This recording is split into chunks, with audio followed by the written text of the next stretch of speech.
Well, thank you, Ryan. It's a really great pleasure to welcome you all here to Riddle Hall for this very, very special event. An event that recognises one of Queen's University's most distinguished graduates and indeed a Nobel laureate. An honorary graduate and honorary professor, Professor Lord David Trimble. I offer a particular welcome to Lord Trimble's family, Lady Daphne Trimble, who's been such an important part of Lord Trimble's success. Thank you, Daphne, for all you've done, not just for David, but for Northern Ireland. We really appreciate it.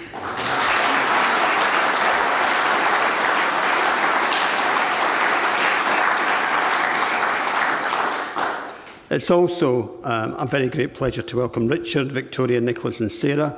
And I have to thank you for sharing your father with all of us here in Northern Ireland, because he delivered a tremendous impact over so many years. So this evening we pay tribute not just to an outstanding individual, a man with great vision and great determination, but also a man who was key to one of the most remarkable political breakthroughs of our time. But before I continue, there were a few people who were unable to be here personally, but who wished to send a message. They couldn't let tonight pass without a personal message to David. So I'd like to show you a short video now. David, I am so honoured to join all those gathered at Queen's University Belfast in celebrating your lifetime of public service and the inauguration of the Lord David Trimble Lecture. It will always be one of the great honors of my life to have worked closely with you, John Hume, and so many others to reach the Good Friday Agreement. Getting there required not only tremendous political skill on your part, but even more important, the courage to make principled compromise. In an age of growing divisive tribalism, that kind of courage is needed badly all over the world. Of all the tributes we can pay you, the greatest testament to your work is the fact that today, an entire generation in Belfast and across Northern Ireland has grown up outside the shadow of hatred and violence. Thank you so much for helping to make that a reality, and my best wishes for a memorable ceremony and lecture. Hello, everyone. I'm pleased to have the chance to join you today in paying tribute to Lord Trimble, whose fortitude was fundamental in delivering peace to Northern Ireland. We now have a whole generation that has known a safety and security which past generations could scarcely imagine. So it is important always to emphasize at every opportunity how seismic the Good Friday Agreement was in the scale of its promise. It was a promise that was delivered entirely because of people like David. It was individuals of many traditions and beliefs and backgrounds who collectively aspired for what once appeared to be the impossible. David will be the first to note that we never saw eye to eye on every issue. But when it came to our commitment to the peace process, we were firm allies. And having David as an ally was always the safest position to be in. His belief in Northern Ireland and its people have always been the cornerstones of David's politics and his primary motivation in life. That was made clear to me during each encounter I had with him, and I never had cause to doubt that he was passionately committed to the Unionist cause. That unwavering devotion to his country made him the ideal candidate to be Northern Ireland's original First Minister. And in every sense, David was always an original. He understood that hard-won peace requires ongoing protection, and he courageously maintained the Ulster Unionists' commitment to power sharing in the face of rising political extremes. It is fitting that he should be honoured by his alma mater, for there are few graduates of Queen's University, or indeed any university, who have played such a significant role in their nation's destiny. But David has also played a substantial role in the life of this university, having been not only a student here, but a senior lecturer. And he carried the lessons he both learnt and taught here with him to his parliamentary seat in Upper Bann, and he was recognised by his constituents also, just as much as his students, as being a man of deep principle I am grateful to him that he was open to progressing dialogue and believed in the necessity of continuing to communicate in spite of disagreements or opposite traditions. And this is a lesson, surely, that we should remember and champion today more than ever. Edmund Burke once said, "People will not look forward to prosperity who never look backward to their ancestors." And for the generations who walk through these halls and look upon David's portrait, they will be minded to recall the legacy of a passionate and determined peacemaker. Thank you. Lord Trimble did so much to raise up a new Northern Ireland at significant personal and political cost. He's a giant of British political life, and he's courageous and sagacious in equal measure. His achievement, along with that of John Hume and others, is to create something, the 1998 agreement, which is still at the heart of the way our country works and British constitutional approach a quarter of a century later. This portrait is a fine piece of work, and it's taking its place alongside many other distinguished Queen's men and women in the Great Hall, and it's a wonderful testimony to a former winner of the Nobel Prize. But the honour that this country, our government, my government, can do to David Trimble, the most important thing we can do is to continue to protect the Belfast Good Friday Agreement that is his towering legacy, and protect it in all its dimensions. So, David, your mission is our mission, and we salute you.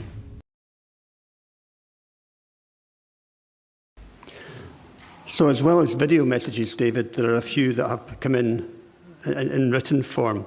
And the first comes from the Taoiseach, Micheál Martin, who this afternoon sent me a message for you.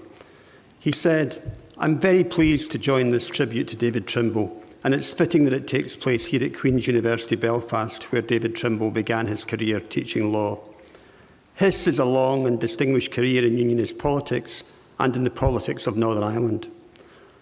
All of us in politics at the time witnessed his key role in the negotiations leading to the Good Friday Agreement and his leadership in building support in his party and his community for the agreement. His contribution was recognised internationally, and most notably by the awarding of the Nobel Peace Prize to himself and John Hume for their joint efforts to find a peaceful solution to the conflict in Northern Ireland. As the First Minister of Northern Ireland, he began the arduous work of bedding down the executive and delivering for the people of Northern Ireland.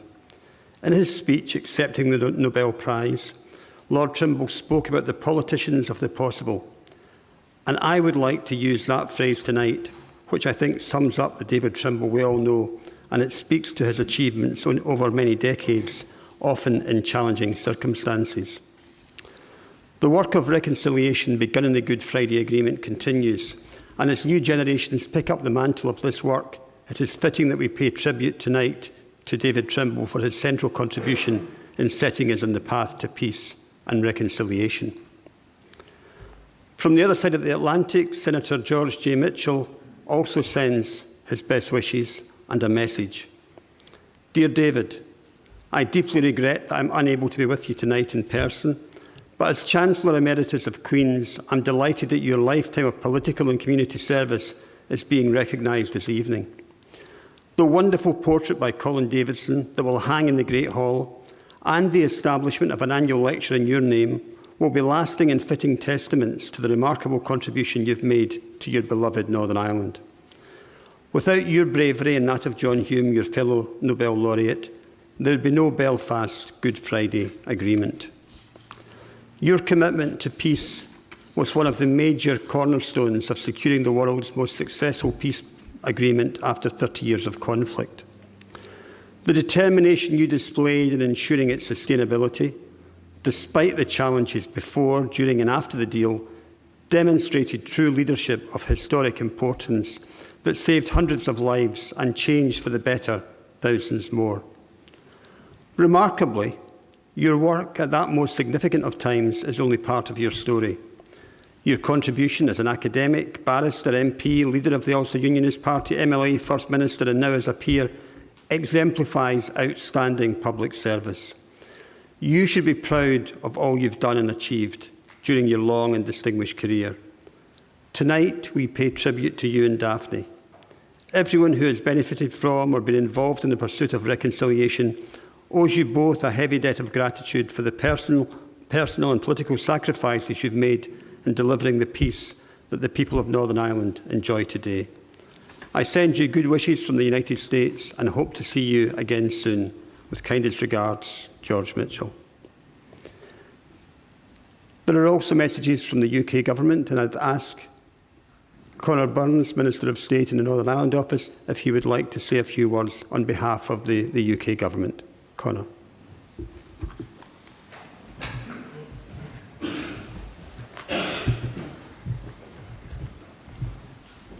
Vice-Chancellor David, Daphne, thank you for giving me the great honour of participating in tonight's proceedings. As we meet in this great cathedral of learning here in Belfast, I was thinking this afternoon of what words would be appropriate. And I remembered the words of J.M. Barrie speaking to undergraduates in the immediate aftermath of the First World War, where he said to them, "I cannot provide you with that staff for your journey, but perhaps I can tell you a little about it, how to use it and lose it and find it again and cling to it more than ever. You shall cut it, so it is ordained, every one of you for himself, and its name is courage." He said, "You must excuse me if I talk a good deal about courage to you today. There is nothing else much worth speaking about to undergraduates or graduates or white-haired men and women.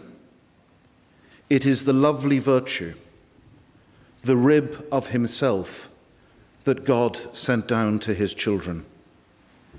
David, courage has defined your career of decades of public service.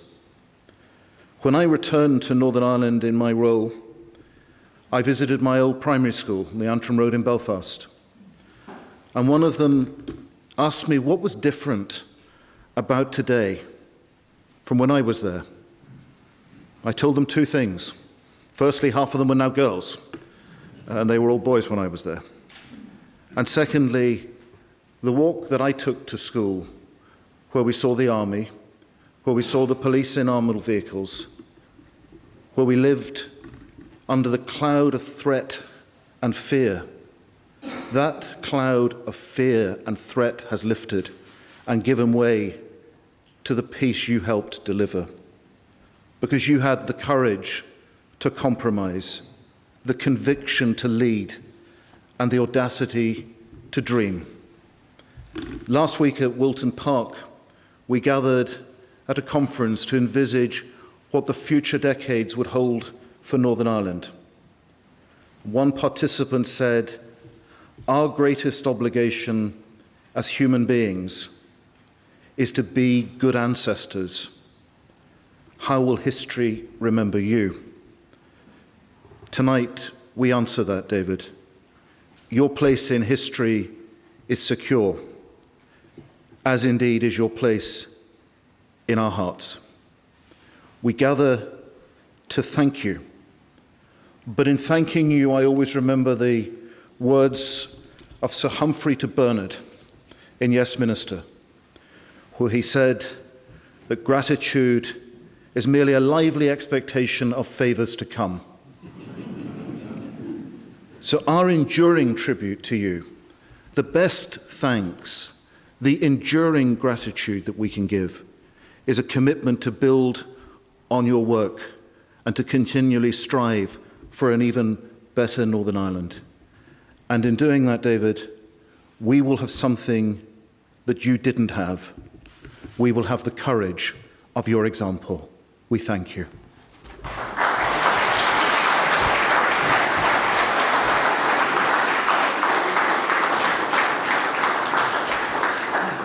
Thank you, Minister. I'm also delighted to ask former Taoiseach Bertie Ahern to speak. As you know, he worked with David on the Belfast Good Friday Agreement and also with him when he was First Minister. Bertie.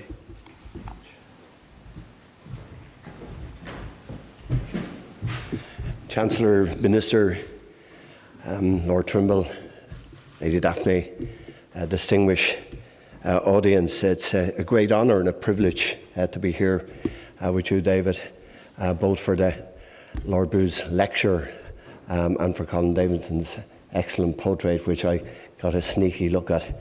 I think you'll all see. It's great to see so many people in this audience that I know. David and I battled long and hard for many, many years.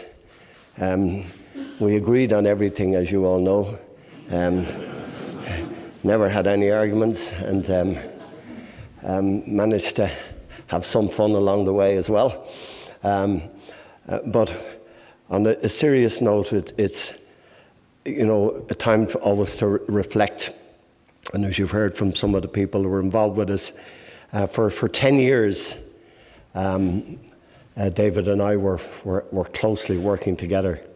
From the time I was leader of the opposition, right through to 2005 and afterwards, and we remained good friends and colleagues, and meeting here, there, and everywhere. And they were, trying years for a new generation, a rising generation. There's many in this hall that remember those days. They were tense, they were arduous, there was debate.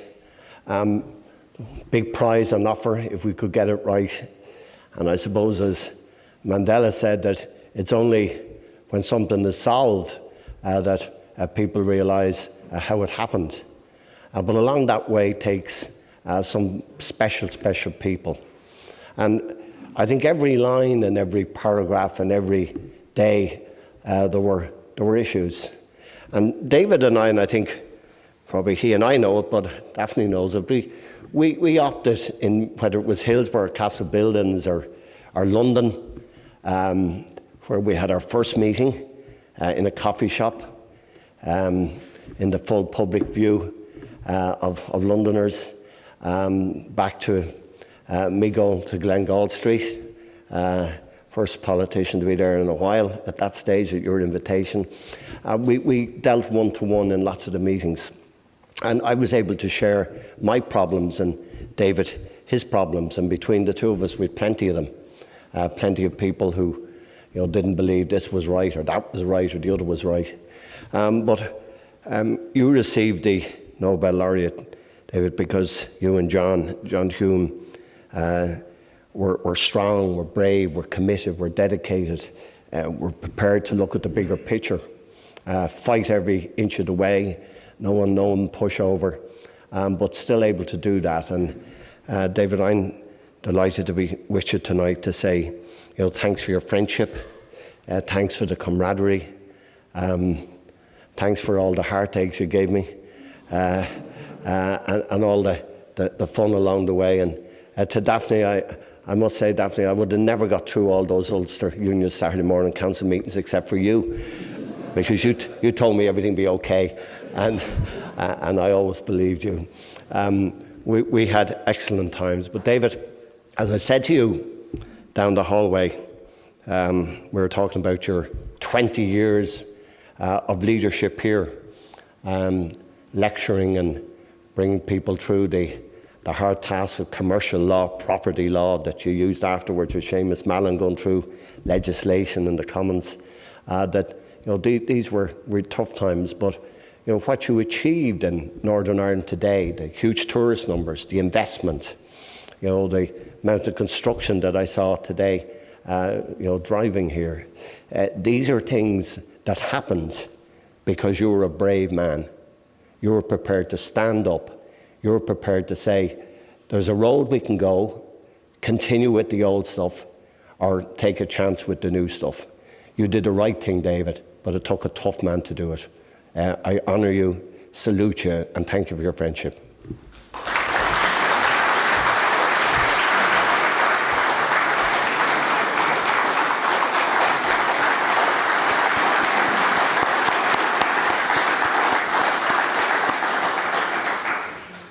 David, these contributions really set out just how remarkable your contribution has been. And Queen's is very proud of our long and enduring relationship with you. From an outstanding student, graduating with a first and with a McCain Medal for Jurisprudence, to lecturer, senior lecturer, assistant dean in law, through your legal and political career, receiving an honorary doctorate, and now an honorary professor of practice here in this university. But of course, as we've heard, it's your political career that's left such an impactful mark in the world. Leading the Ulster Unionist Party into the multi-party peace talks in '97, culminating in the Belfast Good Friday Agreement in April '98, then becoming Northern Ireland's first First Minister. And then in October 1998, along with John Hume, receiving the Nobel Peace Prize. With the awarding committee noting his great political courage in advocating solutions which led to the peace agreement. 24 years later, the young people that now attend this university have no personal memory of the conflict and live in peace. This is your legacy, Lord Trimble. We believe that it's right to reflect on the impact of that agreement in delivering peace. So next year, Queen's will host an international conference to mark the 25th anniversary of the signing of the Good Friday Belfast Agreement. So in closing, can I again thank Lord Trimble and his family for agreeing to participate in this evening's event and for allowing his name to be associated with the lecture series. Let me conclude with a quote from Lord Trimble himself, from his first speech to the Northern Ireland Assembly after becoming First Minister in July 1998. We have started a long march towards a better future, and we're determined to continue. We're determined to succeed for the benefit of all society. David, 24 years later, the success is yours. Thank you.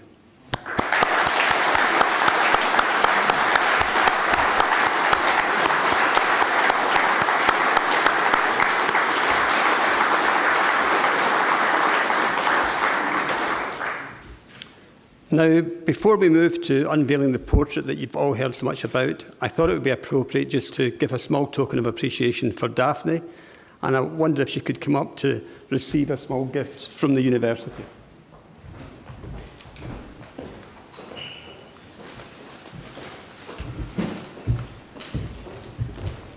Thank you very much.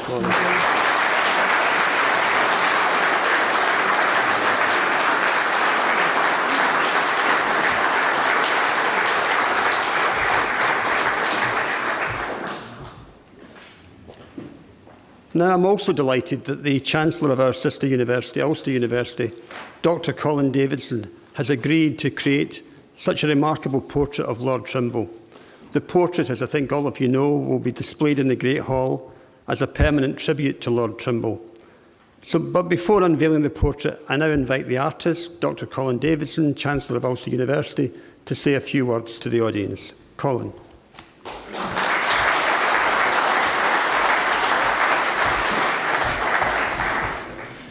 Ian, Vice-Chancellor, thank you very much indeed. What an honour and a privilege it is to be here. I was born in 1968. I grew up during the dark days here. And I suppose I experienced what those dark days actually meant. But whenever the invitation from Queen's came a few months ago that I was invited to paint Lord David Trimble, I was reminded completely of the huge impact that he made on this place. I don't believe that we would be where we are today without him, and I thank him for that. This makes it all the more a privilege for me to be able to spend time with him, to be able to spend time with Daphne, and to be able to make this piece of work. I've talked about, or I've hinted at what Lord Trimble meant to me in his political career, with all those great names, people who we've seen here, John Hume, Senator George Mitchell, Bill Clinton, Tony Blair, Bertie Ahern. and he sits right in the middle of them. And we owe him a debt for that, I believe. I spent a really enjoyable few hours in David and Daphne's home a few months ago. I walked in through the front door and I was greeted with a warm handshake and told to come through to the front room. And what was obvious to me at the start was, here is a man that I could talk to, because the room was full of CDs. There were, I don't know what sort of bass boxes there were, or sub-whatevers there were, or speakers, but they were all there. Daphne, you've probably had to put up with a fair amount with all that, but what started was our chat on the joys of classical music and on opera. So we were off to a good start. Not that I knew a huge amount, but I knew that I was speaking to somebody who appreciated the arts as much as I did, and the role of the arts. We talked about home. We talked about what this place meant to us. And what I seek to do is, I seek, whenever I've made all my drawings, because that's what I do, I make a lot of shorthand drawings, the camera's there as well, and I bring it all back to the studio and make the painting in my studio after that, in the months after.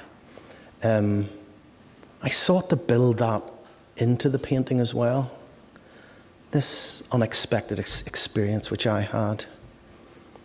I seek, whenever people are well known who I paint, and obviously Lord David Trimble is incredibly well known, I seek to build something into it that we couldn't be afforded before.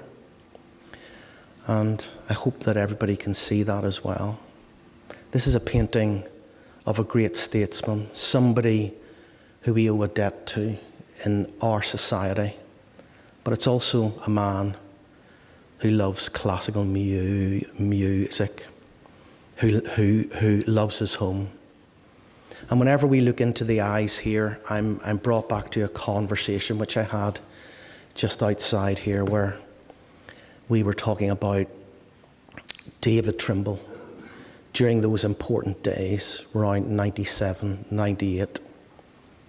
He saw what nobody else could see.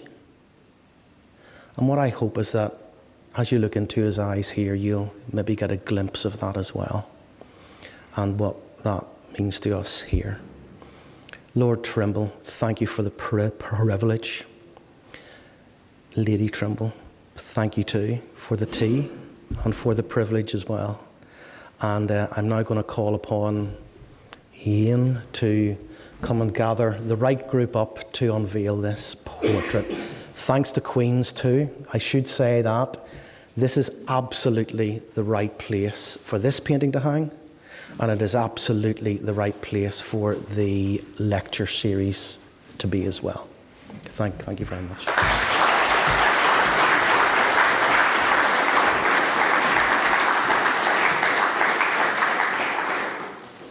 Can I now invite Lord and Lady Trimble to unveil the portrait along with Colin?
So I'm now delighted to introduce the very first Lord David Trimble Lecture and introduce Professor Emeritus of Irish Politics, the long-standing colleague of Lord Trimble, Lord Paul Bew.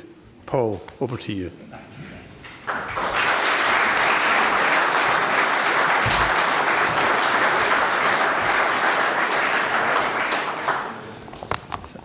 Thank you, Vice-Chancellor. I've actually given many a lecture in this university, and I look around the room and I can see people who suffered through them.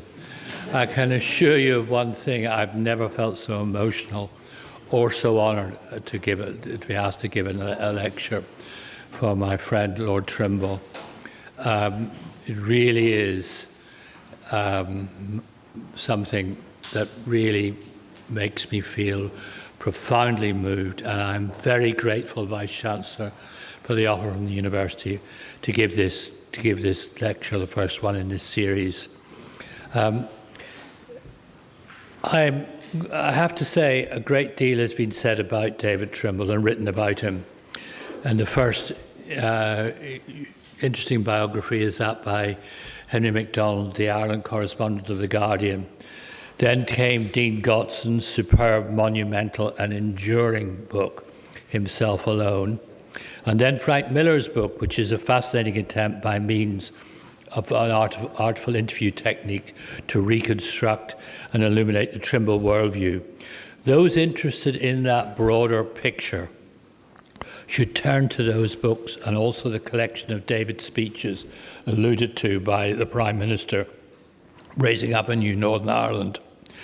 I want today to speak in a more personal way and concentrate on the David Trimble I knew at this university particularly, and inevitably neglecting some of the very important themes which are addressed in the three books I've mentioned.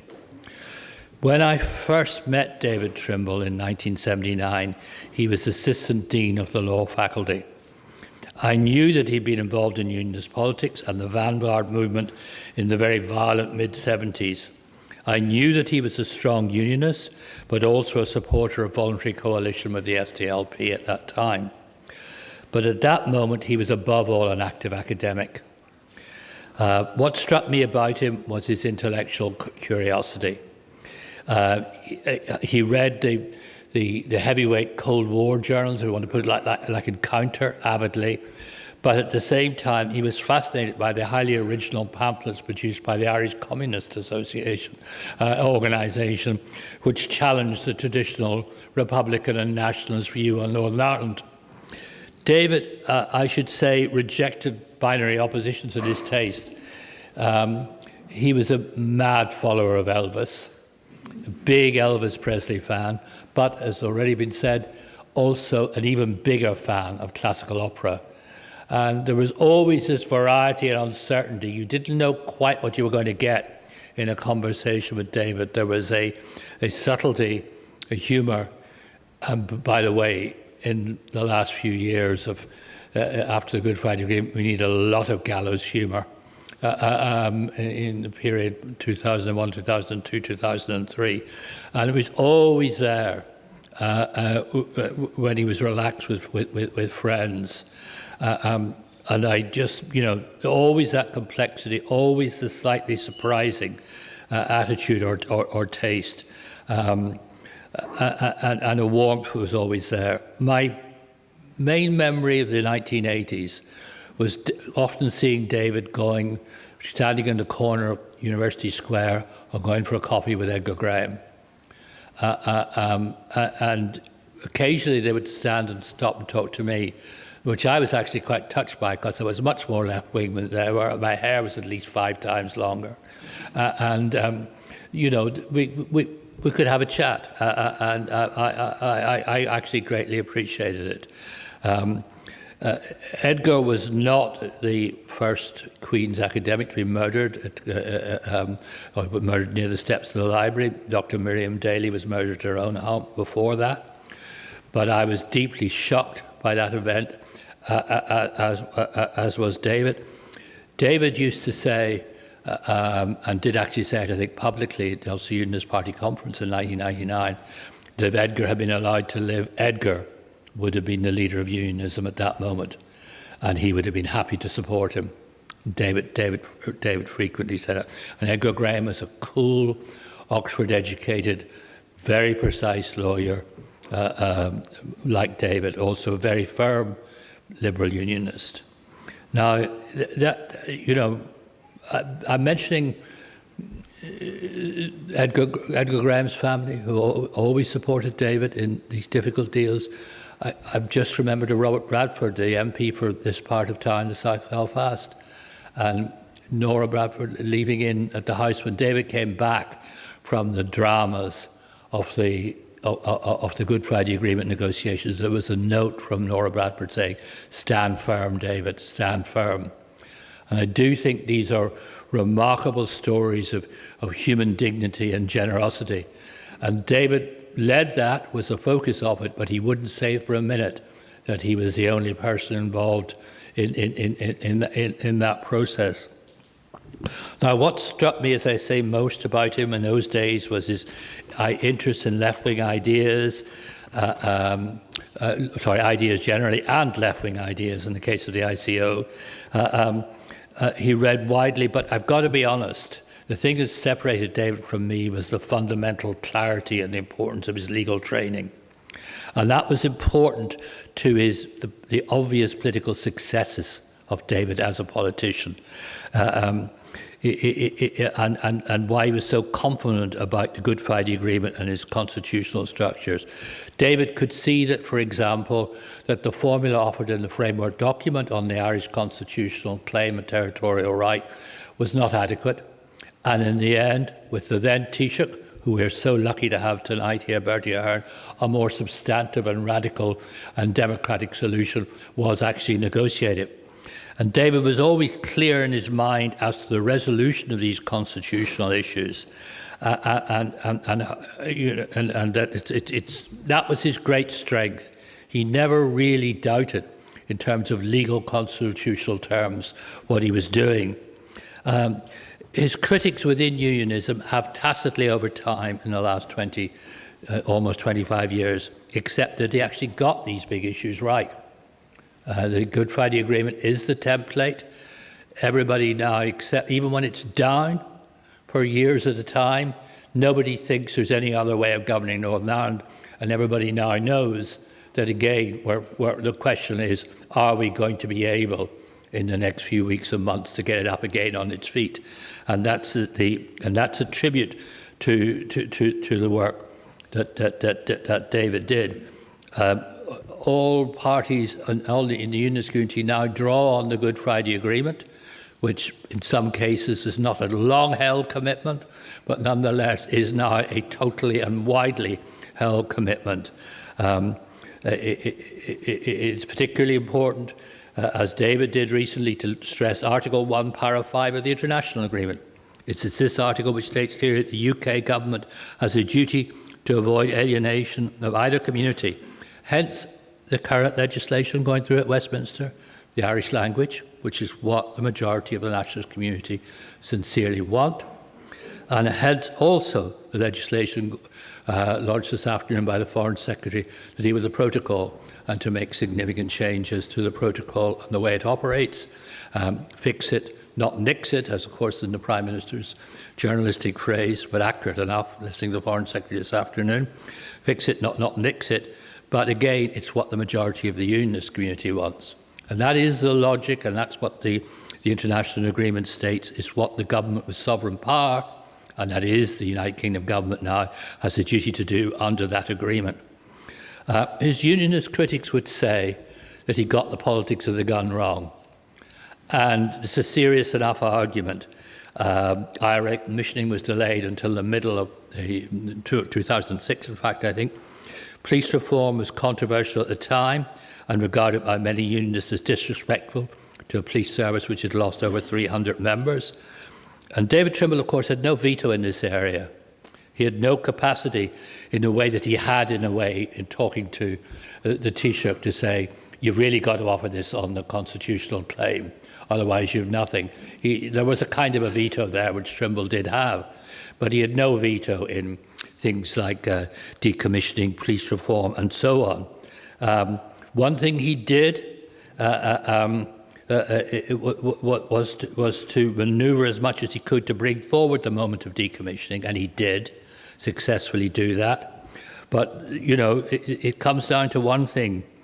In April 1998, he established the new underlying constitutional template for Northern Ireland, which is still in place. 3,700 people were killed during the Troubles. And to put it simply, David Trimble played a major role in ending that tragedy. I should say that he didn't have to act alone, and many people in this room are here. I see around many members of the party. I see Michael McGimsey, I see Ken, I can see others who were very active at the time. I've chosen, because I tended to know backroom people more, but I do think it's worth mentioning the people who are in the backroom. I can see David Lavery, and I can see also later advisors like Mark Neal. The first three SPADs were actually David Campbell, Graham Gudgeon and David Kerr, two of whom are here tonight. Everybody knows that although his officials really worked hard for him, everybody knows, although he owes a lot to the party colleagues, particularly those who are here, the person he owes the most to is Daphne. Everybody knows this without exception. And I just want to say a word of apology for the weekends, and to Daphne's children who are here, the weekends that I disrupted. I like to think at moments of high political crisis and justified. And actually, well, I apologise. I'm sorry, Daphne. I'm truly, truly sorry. And I can say that to all your children the times that I descended with some mad idea or other to get us out. Well, let's see. Anyway, I'm sorry. You know, I do also want to say something. John Hume has been mentioned. Seamus Mallon can't be here. I really do want to mention Seamus Mallon, because in the drive for this, he played an absolutely fantastic role. Mark Durkan, I really feel we owe a lot to, and I want to come to this. I want to link Mark's role with the then Taoiseach's role. At the beginning of the week of Good Friday, it didn't look like it was going to happen.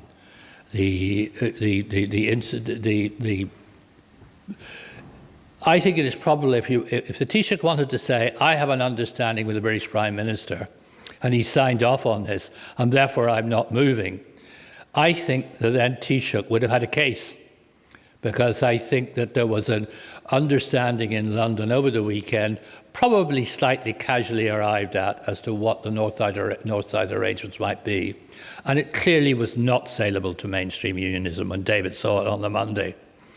Tony Blair then reversed course, as British Prime Ministers often do, when things are not as they had thought they might be a couple of days before, and put the Taoiseach under considerable pressure.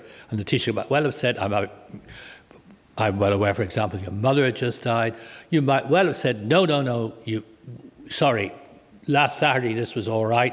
Why is it wrong on Tuesday and Wednesday of the week that happened?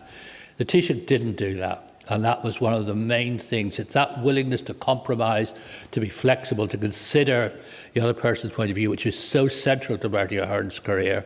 And it was that which allowed David to move. Now, once the North-South arrangements were made palatable to mainstream unionism, which they were, and incidentally, have you noticed how little problem there has been about them over the last 25 years?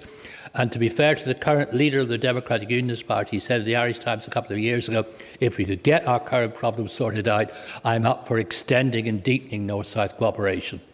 So, you know, it's really quite remarkable. It was all we talked about in the 90s. Could we get the model right?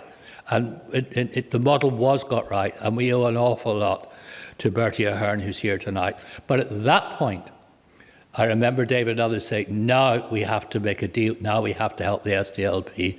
And it's at that point that Mark's thinking about the structure of the Assembly and of OFM and DFM becomes absolutely central.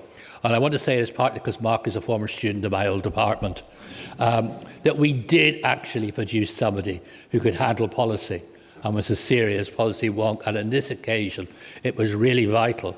So the fact that Mark was there the Taoiseach having opened the door, that David would go through it and then have a serious conversation with Mark about the way forward. These structures are still with us, as I say, the template. Nobody really thinks in fundamental sense that there's any possibility of change. Now, I want to bring these remarks to a conclusion. A unionist leader has to think not just about Irish opinion and Northern Irish opinion, but he has also to think about he has also to think about other things. You can only, you know your own people are upset. The early release of prisoners to many unionists seemed like the world turned upside down in moral terms. There's no question about that. But you also have to take into account, among other things, not just nationalist opinion, but the opinion of the British government of the day. And let us be clear about this. The people of the United Kingdom have paid in blood and treasure for the Troubles. There was and is significant support in the Labour Party for different settlements on a different template, and there certainly was in the 1990s. It's just that Tony Blair wouldn't hear of a different template, and he was at that point an unchallenged leader of that party. The annual subvention now runs at 15 billion, and he's kept normal life here functioning. People of the rest of the United Kingdom find their cities frequently bombed. Their sons died here in substantial numbers. And in the Labour Party, which had a huge majority in 1997, there was a feeling that much of this was the fault of a short-sighted and unimaginative unionist leadership.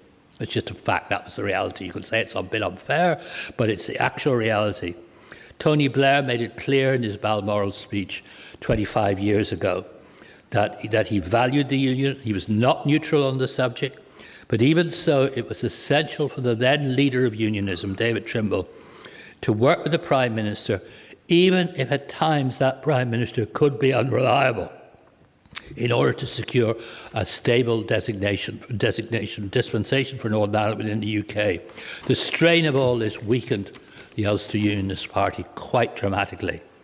I have a memory, 2 o'clock in the morning of Good Friday, and the good feeling between the SDLP and the Ulster Unionist negotiators was at a very high level. People were embracing each other, but I'm always glad to recall it.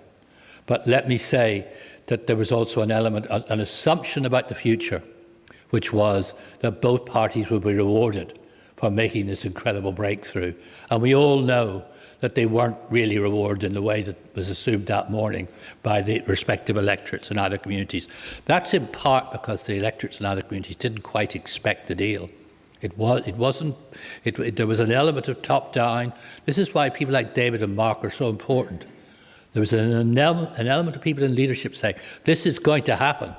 But if you think it happened because there was some great surge upwards of intercommunal love, it definitely was not there. And I had 80 students just before the week before the Good Friday, before we broke up, and teaching this stuff. Obviously not a very good teacher. I'm Professor of Peace Process at the time. And I said to 80 of them, I made a note of it, you could be in agreement before you all come back. We'll change things. And I said to them, how many of you agree? 4. 4 agreed that would be in agreement before they all came back. That shows the degree to which you needed, it's not insulting, but mechanics like Mark Durkin there and David Trimble, and that you needed that. That leadership is absolutely essential to bring. These people didn't want the Troubles to continue. They just assumed it was all they had known, they always would continue.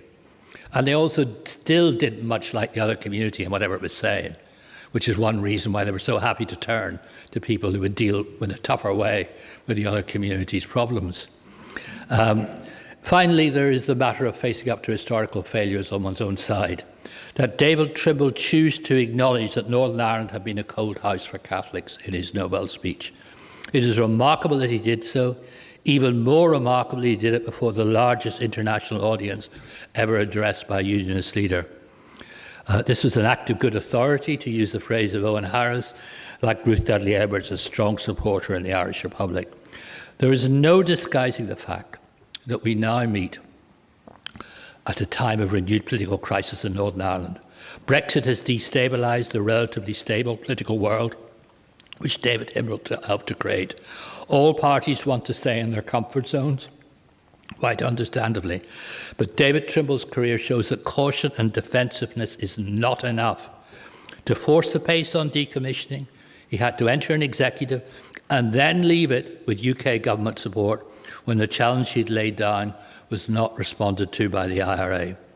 The great unionist leaders in the 20th century, and David in his pamphlets for the Historical Society, Ulster Society, used to write about James Craig, very intelligent in his role in these matters. They understood this. They knew that while making deals with Dublin, and Craig did with the Craig-Collins Pact and so on, as David did later, there was no escaping the need to work closely with the London political leadership, even if, especially if that leadership was transparently unreliable at times. I find myself thinking, in line with David's pamphlets in the 80s, I find myself thinking of Sir James Craig, and I thought of it last year in the centenary year a lot. In May 1921, he took a very risky decision, physically risky, to go to Dublin and meet Eamon de Valera in May 1921. It was part of the building blocks for the treaty and the eventual settlement. But nobody could have known at the time. There was brutal unionist criticism of Craig when he came back to Belfast. What are you doing? Why on earth did you go and speak to him? And he says something so simple, and yet it's the essence of the matter. In reply to his critics in a hall in Sydenham, he says, look, I've got to say something. He says, either we do this, or do we want to hold it up as an ideal that we fight these people forever? That's what he says. Very prosaic. Do we want to hold it up as an ideal that we fight these people forever? And it was David's rejection of the ideal which makes him such a great man. Thank you very much indeed, David. Thank you. We now have time, I'm glad to say, for some questions from the audience. There will be microphones, which will mean that you'll be able to be heard clearly. So Professor Bew has kindly said, as old colleagues, I still refer to him as Professor Bew rather than Lord Bew, but Professor Bew has said that he would kindly take questions. So who'll start us off with the first question?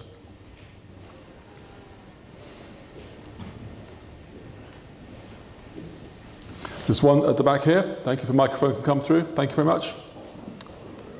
Thank you. Lord Bew, you talked about the work that Mark Durkin and David Trimble did around Strand 2 and how there was blockage around that and it unlocked the discussions around Strand 1. Could you maybe just elaborate on how far we were to not having an agreement at that stage and how we got to get agreement on the Strand 1 structures? Well, I will, but actually the two people who really know are in, well, Tony Blair isn't, although he appeared on the screen, but it is the case that David had certain advantages. Let me say one thing. You had a media understanding at the time which helped, I think.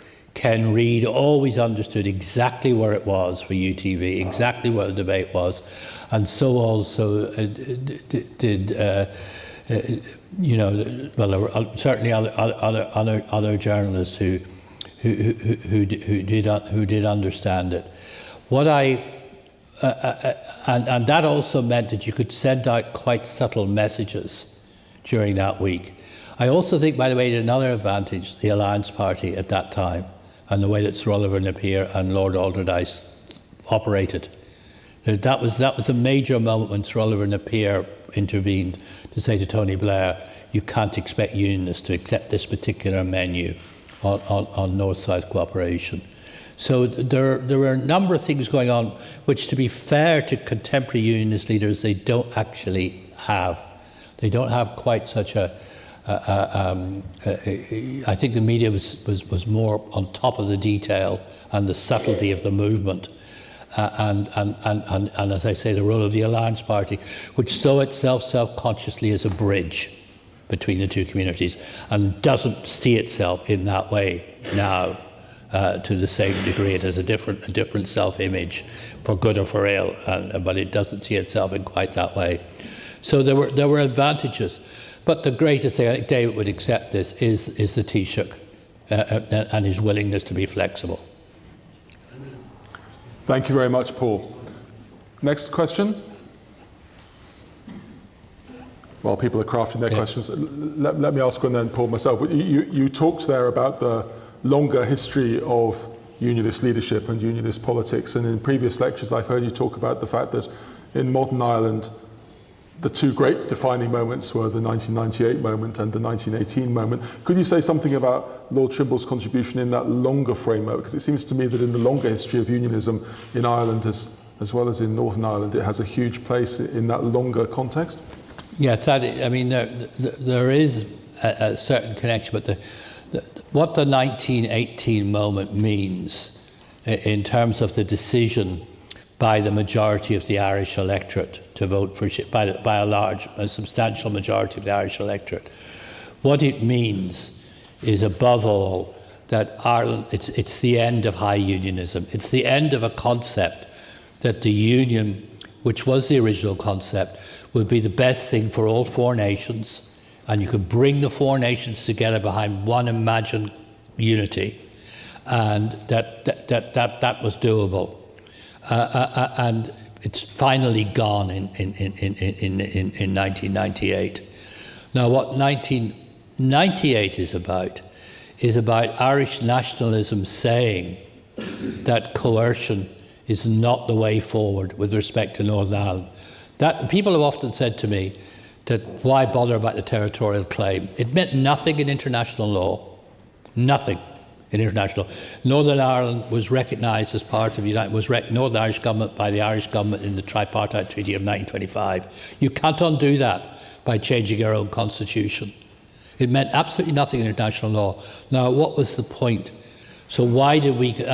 I know people to this day who think that David put too much effort into getting that right. But think of this: you can't have North-South cooperation on a fair basis of the sort that now Jeffrey Donaldson is advertising a ramping up of it if things get back up again, unless you have that ideological claim over Northern Ireland. So 1998 is the death of high unionism. 1998 is the death of the Irish territorial claim, the ideology that lies behind it, that somehow consent is not the key thing with respect to Northern Ireland's acceptance of the democratic validity of partition. I mean, it does not an acceptance of all the things that happened under partition, but it's the acceptance of its fundamental democratic validity. So that's why it's so important, and the consent principle is so important, and why people today talk so much about it.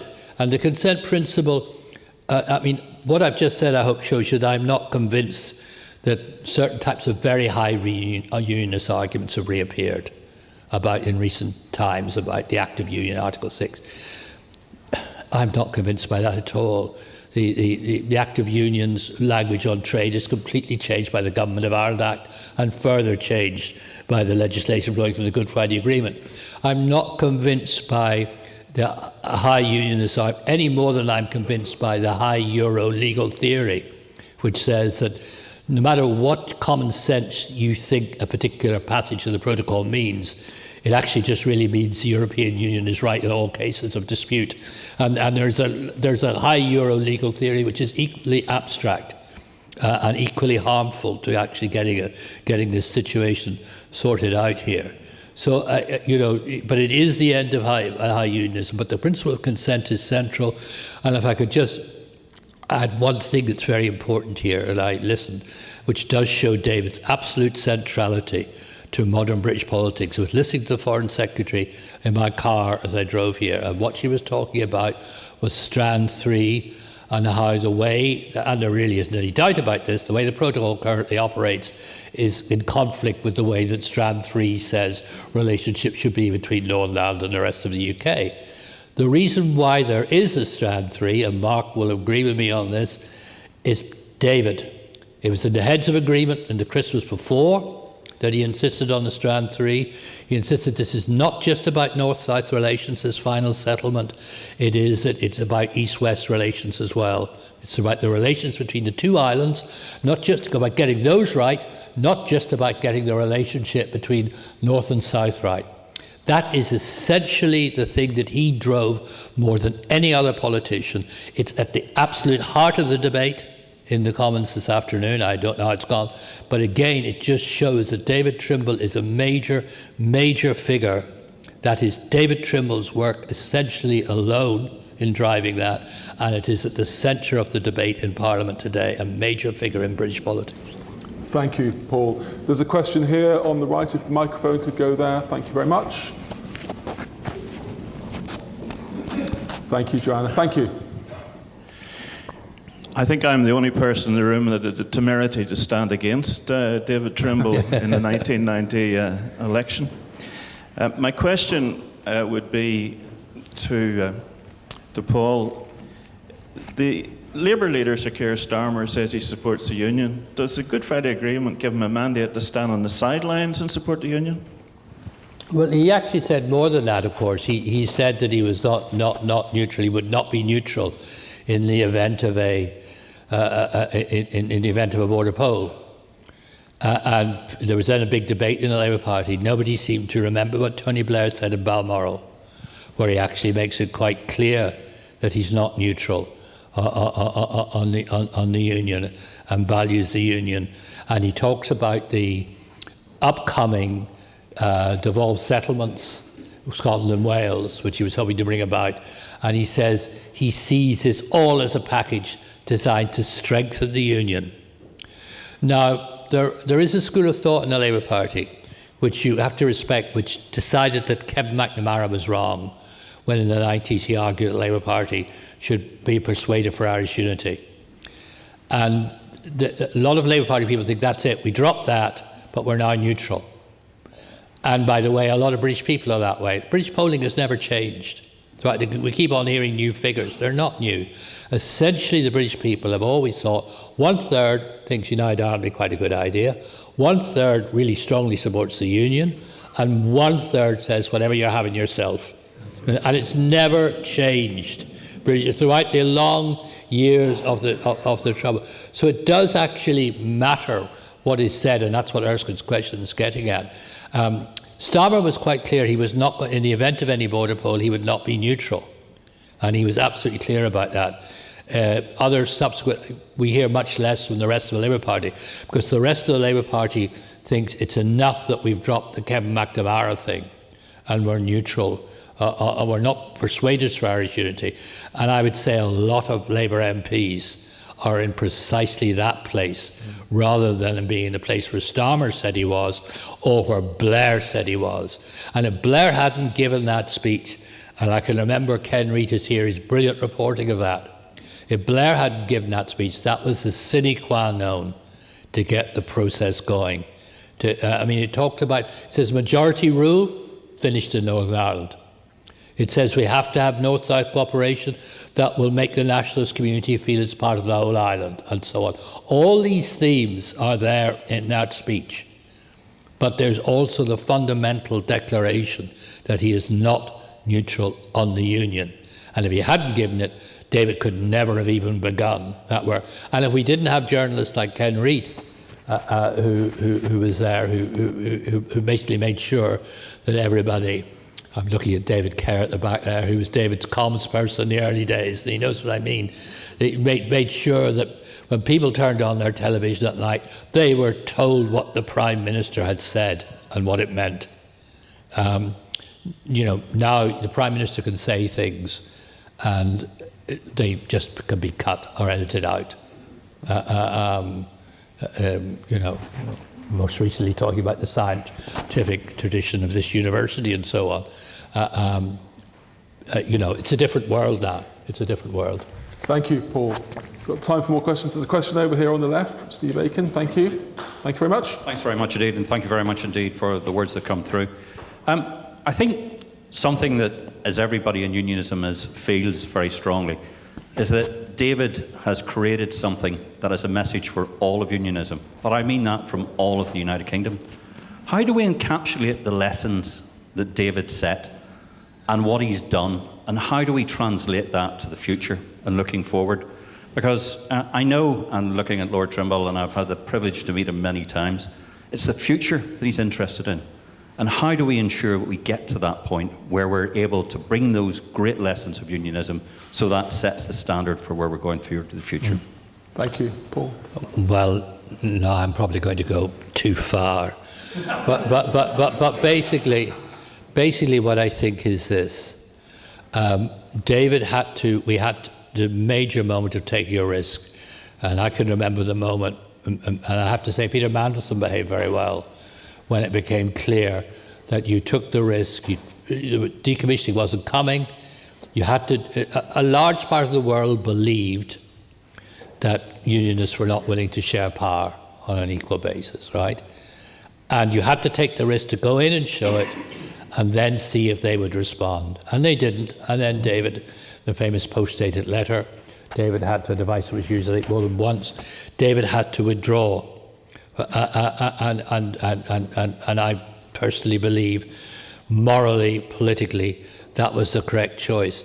But history does repeat itself. The moment has come around again. And here is the situation. You have a United Kingdom government which is offering, there is no better possible deal. And it is a compromise of sorts. It's just a compromise which respects the ethos and aspirations of a unionist community, but it is a compromise. You wouldn't know this from some of the commentaries on it, but it is a compromise. And the United Kingdom government is offering the best possible compromise. There's no better deal coming this way for unionist leadership. And insofar as it's flawed, it's because people think, again, perhaps as unfairly as they thought of David back in the day, that actually the DUP doesn't want to share power on this basis, that it thinks on the basis of the latest polling it will win outright if there's a second election, and that therefore it is hanging out for a second election. That is the flaw at this moment in trying to move it. It's the major flaw. The gesture has to be made. The risk, in my opinion, has to be taken, the risk that David rightly took, which is to say, no, we are standing here for power sharing, we're getting these institutions up and running, and so on. And if it doesn't work out, if people let you down later, and there's a whole number of scenarios of what might happen, then you come out. It certainly, let me say something as a member of the House of Lords, would have major implications for the likelihood of delay or otherwise in the House of Lords if the DUP was actually in the government. Rory Montgomery said this, the lead Irish negotiator during these latest talks, and very important, as Taoiseach at the time will remember, in 1998 at the Department of Foreign Affairs. Rory Montgomery said it would be really difficult for an Irish government and the EU to maintain the current line of absolute hostility to the UK legislation if the DUP was in government. It's as simple as that. And the moment of risk has come again. And I would say that what David did, it didn't in itself immediately work. It certainly brought decommissioning sooner. It certainly helped to ensure something, which is that the Good Friday Agreement is 25 years later still the template for the people of Northern Ireland. And the only possible form of devolved government is within essentially the structures negotiated by David and indeed Mark and Bertie. Thank you, Paul. Question here from Mike Nesbitt. Thank you very much. Microphone coming now. Thank you, Joanne. Thanks, Richard. It's perhaps more of a comment than a question, because there an aspect to David's political life that I think needs to be acknowledged. When two young men were murdered in Points Pass, David and Seamus Mallon immediately visited the families. After the Omagh bomb in '98, David attended a requiem mass for a young Catholic boy who had been blown up in that explosion. That's leadership. I just couldn't. It's why I made a point. I mean, everybody knows that John Hume deservedly won the Nobel Prize with David. But actually driving it towards the deal and in 1997, 1998, Mallon was really determined and did an enormous amount in Hume. And I can remember him coming out giving me an interview for a small magazine right in the middle of the talks out in the I think we did it in the police box outside Stormont House and this kind of thing. And everything that he said, by the way, I can remember an interview which appeared in the Sunday Times as a teacher. Everything they said was carefully constructed, not to abandon any point of democratic, nationalist or Republican principle, but to make it possible for David Trimble to come through on the other side. And I remember Mallon doing it, And I remember, of course, the event that you're talking about. It's one of the most tragic and awful moments.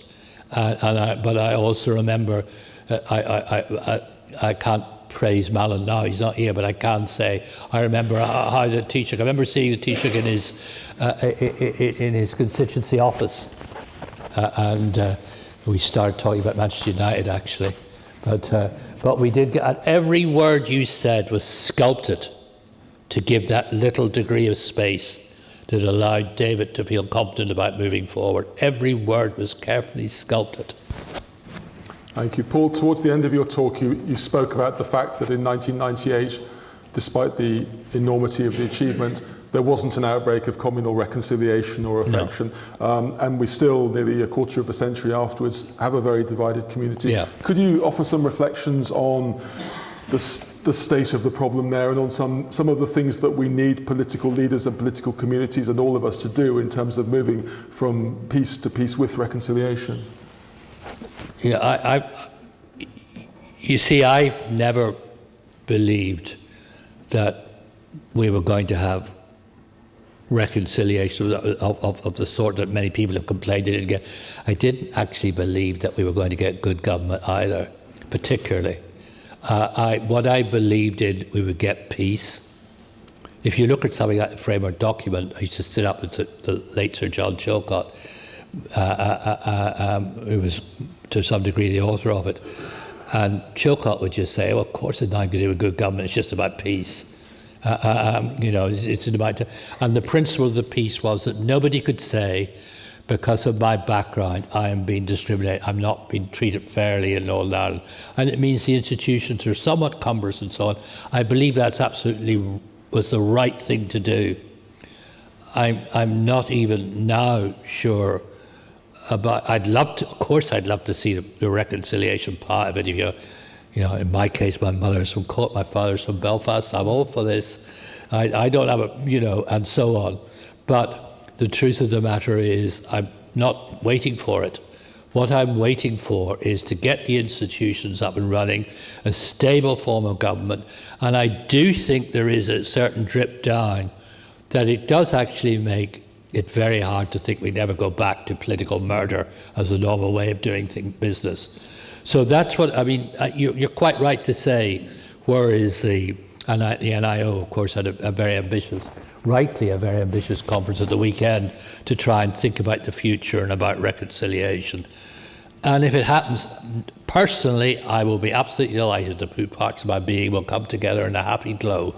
But the truth of the matter is, I really want to see political settlement, stability, a place working the only way it possibly can for the next several years. That's what I really, really want to see. And that is realistic.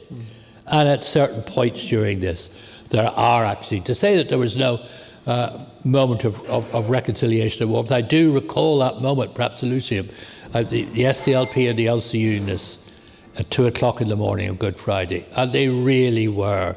There was this feeling that we have finally done it. And in one way, I've said they were wrong. In another way, they were, in the most important way, they were absolutely right in the way that they felt. I see Sean Farren there was another key person in that moment. They were absolutely right on the big thing. And I'm very glad that I was actually in the building at 2 o'clock in the morning, Good Friday, to see it. Thank you, Paul. We've seen the unveiling tonight of a brilliant portrait by a brilliant artist in tribute to an extraordinary man. It's been a wonderful evening. We've also had an extraordinary lecture by a wonderful scholar, personal, compelling, and as always from Paul Bew, powerful. Please join me in thanking our lecturer tonight, Lord Paul Bew.